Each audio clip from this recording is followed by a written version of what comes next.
Welcome back to Law and Crime Daily. We finish off in California, where this week Cain Velasquez walked out of the Santa Clara County Jail after posting his $1 million bail. Velasquez, a former UFC fighter, had been behind bars since February on attempted murder and other charges. Prosecutors said he chased a vehicle for 11 miles, eventually firing into it. That car was carrying suspected pedophile Harry Goularte. Velasquez claims that Goularte molested his 4-year-old son at a family-run daycare. During the chase, Goularte's stepfather was shot, but he wasn't seriously hurt. Velasquez was released from jail around the same time that a judge approved the case to go to trial, and it's likely to start next year. As Velasquez exited the jailhouse, he shared a few words. Just thank you to everybody who had my support. I love all of you. Yeah, man, just always continue to be better as a person, always do good things, and yeah, just make something positive of this terrible situation, you know. My family and I we're going to do that. So, Brian, I understand you got a chance to hear from Cain Velasquez's attorney, acclaimed attorney, Mark Garagos. What are his thoughts on the case?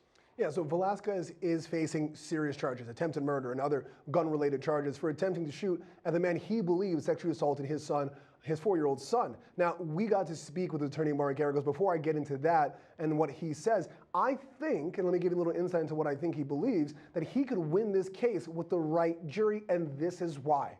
What Velasquez did was reckless, dangerous, and probably illegal, but probably something a lot of people would agree with. This is a father that many people are seeing is protecting his 4-year-old son. This would give Garagos a lot of negotiating power to get a better plea deal, especially with his client out. And the prosecution would know that it'd be very hard to get 12 people to agree to follow the law to a T and ignore the obvious sexual assault in the room. If it does go to trial, Garagos has a strong argument for jury nullification.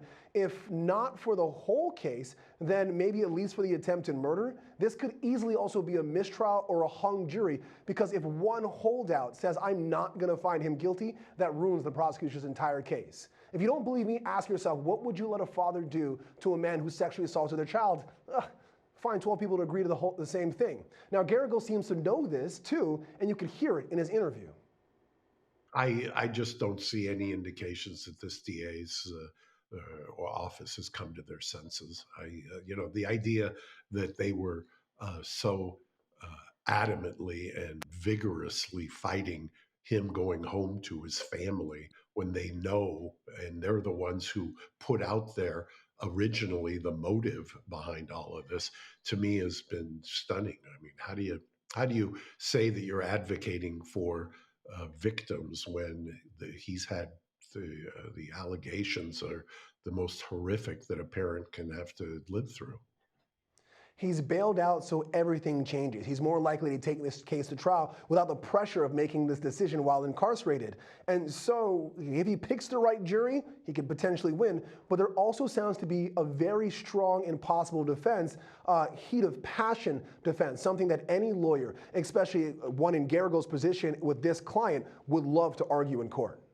Terry, let's play this out a little bit, okay? So if Velasquez is successful in arguing, as Brian just mentioned, heat of passion, which is such an interesting kind of defense given the circumstances here, if he's convicted of that, you think it'll change the severity of the sentence? Well, you know, it should, Jesse, because it is a mitigating factor.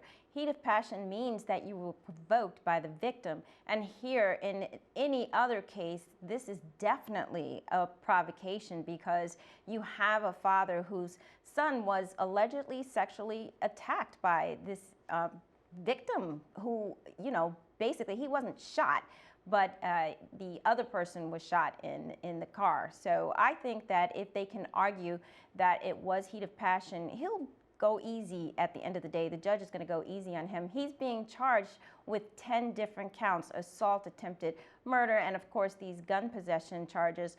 But I do think that if they can prove this heat of passion at the end of the day, even if he's found guilty, the sentencing will be a lot easier. He doesn't have any other charges against him.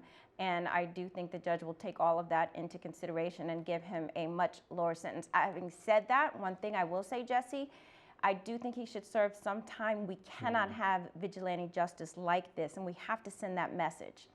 I'll make a prediction right here. I think it's going to be tough to get a jury in this case. That's a subject for another day. Brian, Terry, thanks so much. Everyone out there, thanks for joining us here on Law and Crime Daily.